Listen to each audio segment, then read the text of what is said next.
As voltas com terapias estranhas, sem nenhum respaldo científico, substituindo a simplicidade da água fluidificada, do passe, por terapias estranhas, exóticas, sem a mínima preocupação com que sejam verdadeiras, que realmente tenham um efeito sobre as pessoas. Vendem incenso defumador, fazem com que os seus frequentadores, os seus médiuns, vistam roupa branca. Coisa que nós sabemos que não tem a menor importância, não vai ser a cor da roupa que vai influir em coisíssima nenhuma. Já se foi a época em que se acreditava nisso. Aliás, os próprios fariseus foram gravemente chamados à atenção por Jesus, justamente por se preocuparem excessivamente com a aparência, por vestirem roupas brancas, alvinitentes, mas pouco preocupados com o seu interior, preocupados com o que passam nos seus corações, nas suas mentes, querendo aparentar uma coisa que na verdade por dentro não eram, muito pelo contrário. Foram chamados de túmulos caiados, né? Cheios de podridão por dentro, mas por fora branquinhos, branquinhos. E aí vemos essas pequenas concessões de certos dirigentes espirituais a essas coisas que aparentemente parecem sem qualquer tipo de ameaça a coisa nenhuma. Mas que mal faz a pessoa acreditar nisso, acreditar naquilo. Mas essas coisas vão tomando vulto e vão iludindo e vão fazendo com que os graves objetivos do espiritismo acabem se espargindo, acabem tomando outros rumos totalmente diferentes daqueles nos oferecidos, né, oferecidos a nós pela espiritualidade superior e também pelo próprio Kardec. Então, os espíritos aqui continuam a advertência. Este é o ponto que requer grande estudo de parte dos espíritas esclarecidos e dos médiuns. Para distinguir o verdadeiro do falso, é que devemos convergir toda a nossa atenção. Gente, vou até repetir. Para distinguir o verdadeiro do falso é que devemos convergir toda a nossa atenção. E aí nós novamente perguntamos, isso tem sido feito no movimento espírita? Nada. É só o médium psicografar a mensagem, aí aquilo toma forma de um livro, na mesma hora vai direto para o prelo, vai direto para a editora publicar. Não passa por qualquer tipo de análise rigorosa, metódica, nada. Pelo contrário. Ao contrário daquilo que Kardec sempre propugnou, ao contrário daquilo que os espíritos nos alertaram a mancheias em grandes quantidades no Livro dos Médiuns e ao longo da codificação, na Revista Espírita também. Então a nossa preocupação com esta obra foi justamente essa, a de alertar contra esse tipo de postura. Não foi algo pessoal, nem se atém tão somente ao espírito Ramatiz e as suas mensagens, é geral. A questão também do rustanguismo, sempre bem explicada, né, e com os alertas do nosso irmão Sérgio Aleixo, do Américo Domingos e tantos outros, são questões importantes, não são questões secundárias, são questões vitais mesmo.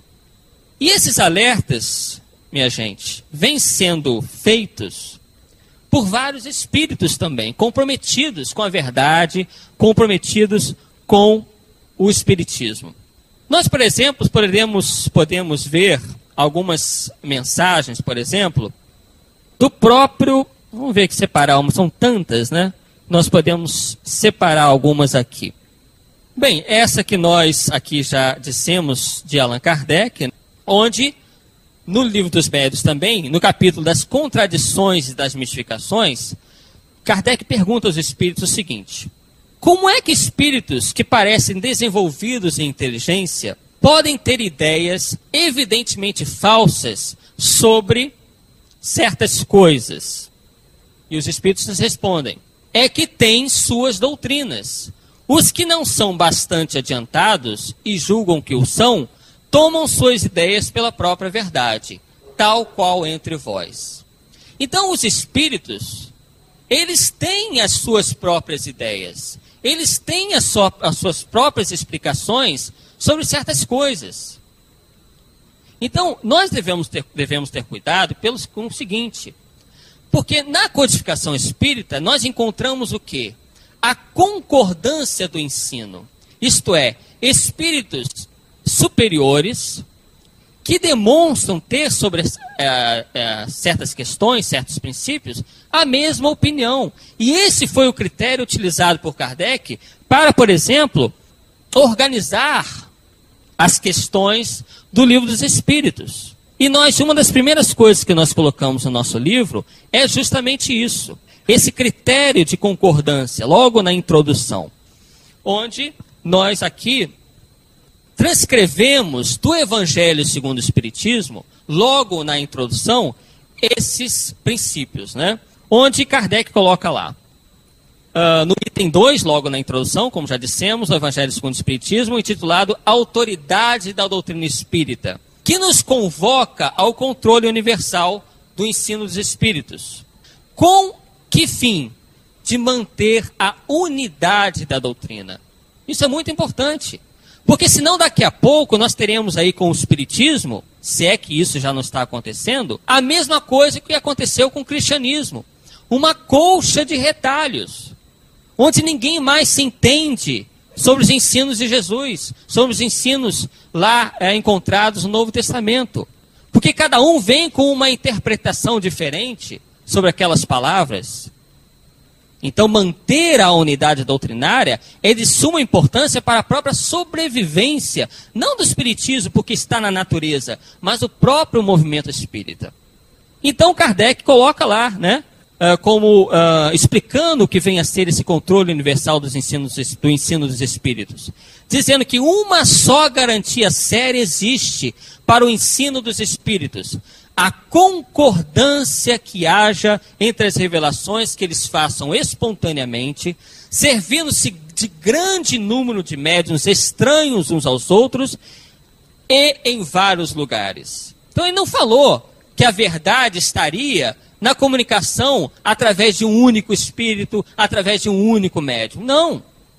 Que a verdade nós poderíamos considerar, nós poderíamos encontrar através justamente disso, de uma multiplicidade de comunicações que dissessem a mesma coisa acerca de determinado assunto.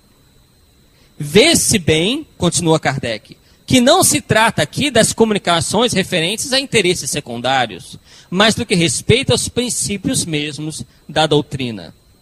E ele continua dizendo que prova a experiência que quando um princípio novo tem de ser anunciado, isso se dá espontaneamente em diversos pontos ao mesmo tempo e de modo idêntico, se não quanto à forma, pelo menos quanto ao conteúdo, quanto ao fundo. Continua dizendo que se, portanto, aprouver a um espírito, a um só, formular um sistema excêntrico, como alguns aí estão propugnando, que é de reformar a doutrina espírita ou acrescentar a ele, a doutrina, determinadas práticas, determinados conceitos, o que nós devemos fazer? Baseado unicamente em suas ideias e com a exclusão da verdade, pode-se ter a certeza de que tal sistema conservar-se-á circunscrito e cairá diante das instruções dadas por toda parte, conforme os múltiplos exemplos que já se conhecem. Então é claro que nós confiamos no progresso, nós confiamos na providência divina, que vai tudo deixar claro no futuro. Mas nós temos que fazer a nossa parte também, não é só esperar as coisas acontecerem. É a nossa parte sendo colocada aí em prática, utilizando-os do senso crítico, procurando passar pelo crivo da razão tudo que nos chega através da mediunidade. É isso, é a parte que nos cabe. E não ficar só esperando, não, mas o espiritismo prevalecerá. Vai prevalecer, a verdade vai prevalecer, é claro. As verdades contidas no espiritismo, não que o espiritismo seja a verdade, mas as verdades que o espiritismo ensina prevalecerão. É claro que sim, mas não podemos ficar de braços cruzados. É a parte humana da coisa, é o movimento espírita, que aliás está muito aquém, infelizmente, né, da doutrina em si. Temos muito ainda a avançar nesse sentido. E num capítulo da nossa obra, intitulado Os Espíritos Pseudo-Sábios e o Sincretismo Religioso, né, na página 77, vamos procurar aqui, temos